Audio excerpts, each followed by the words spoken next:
Hey guys, I'm Chris Alman, and I'm here to get you equipped to exit. Today we're going to be talking about using key performance indicators in your personal finances.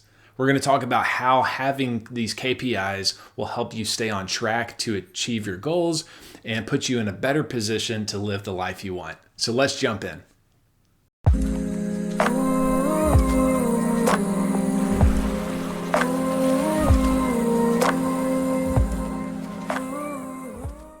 All right, so last week we talked about using KPIs in your business and how extracting that data from the things that are happening within your business will help you set better goals so that you can achieve the things that you're working towards in your business. This week, we're going to talk about how using KPIs in your own finances will help you set goals as well as live the lifestyle that you want. So, the first thing that I want to talk about today is your net worth. So your net worth is essentially your assets minus your liabilities. So your assets will include your business, your house, real estate, cars, any valuable assets that you have.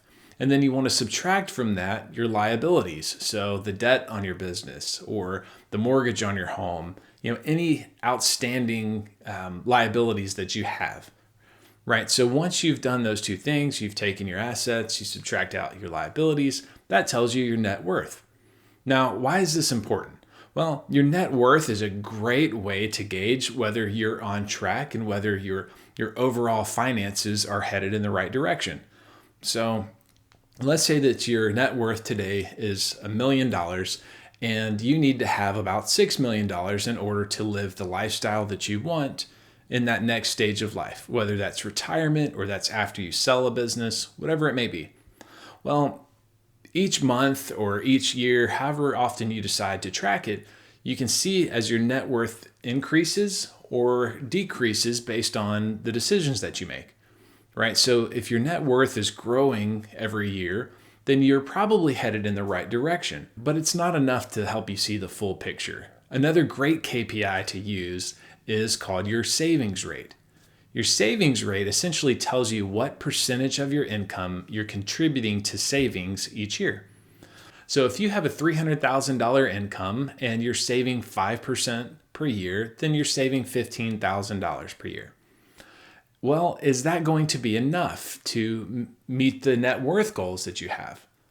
So if you're looking at it over a 10-year time frame at $15,000 a year with, let's say, a 5% annual growth, then you're looking at just under $190,000 over 10 years. Well, that's probably not going to be enough because you're used to having 300,000 and 190 is only roughly 60% of that. So what do you need to do? Well, having that KPI in place helps you understand I need to increase my savings rate so that I can get on track. And you might find out that the rate that you need to be saving is 20%. Now, I'm not saying that that's going to be the number, but I'm just using that as an example to help illustrate that. So at 20% per year, you would end up with a little over $750,000. Another great KPI to use in your personal finances is your debt to income ratio. Your debt to income ratio tells you what percentage of your income is going towards paying down a debt. So the reason why this is important is because your expenses are made up of non-discretionary expenses and discretionary expenses. And your discretionary expenses are typically things you can do without if you needed to. On the other hand, the non-discretionary expenses, things like your mortgage payment or car payments, your health insurance, electricity, all those things are things that you really can't live without or that you can't not pay without having severe consequences. So when you look at your debt to income ratio and you see a large portion of your income going towards a debt, that tells you that there's probably a significant risk should something happen to you like a disability. You want to make sure that you've got the right amount of an emergency fund in place to cover those expenses. As you see your debt to income ratio come down, that also helps you see that you're in a much better position and that you're probably able to afford a few more luxuries and things that you might not have been able to before.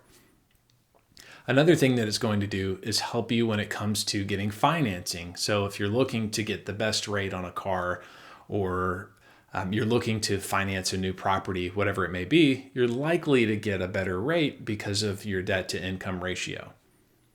And finally, one of the most important KPIs that you can track in your personal finances is your tax rates. This refers to both your marginal tax rate and your effective tax rate. Your marginal tax rate tells you how much taxes you're going to pay on the next dollar of income. Your effective tax rate, or your average tax rate, tells you how much taxes you're paying on all of your income. So the reason why these are important is because it helps you make decisions when it comes to selling assets and capturing gains, or receiving additional income in a certain year. So here's an example of how that can really help and why you want to be tracking that. So let's say that you have a property that you want to sell and you know that you're going to have quite a lot of capital gains taxes due. If you're tracking your tax rates, you might have noticed that this year you have an above average year and that you're going to be paying a higher tax rate because your business has done so much better and you took a few distributions early in the year. Well, being able to know that now as you're tracking it throughout the year, you might determine that this year is not going to be the year that you want to sell the rental property. You want to wait until next year when you know the income is going to be lower so that you can avoid paying those additional capital gains taxes. So that's just one of the ways. You might also look at it from a portfolio perspective. If you have investments that you might need to sell off or rebalance your portfolio, it's important to know what your tax rate is going to be so that you don't run into additional taxes that you could have avoided. So now that we've talked about tracking your net worth and your savings rate and your debt to income ratio and your tax rate, I hope that you can see that it really offers a lot of insight into your personal financial situation. It can really help you stay on track, making sure that you're saving enough for the retirement stage or whatever that next stage may be. It can help you address some of the risks like disability and making sure that you have enough income or enough of an emergency fund to make sure that those expenses are met. And it can also help you avoid paying too much in taxes when you don't have to. So as always, thanks for watching. I hope you enjoyed today's video. If you did, hit that subscribe button, drop me a comment, let me know what you thought about the video and if there's anything else that you like to track. I look forward to talking with you soon.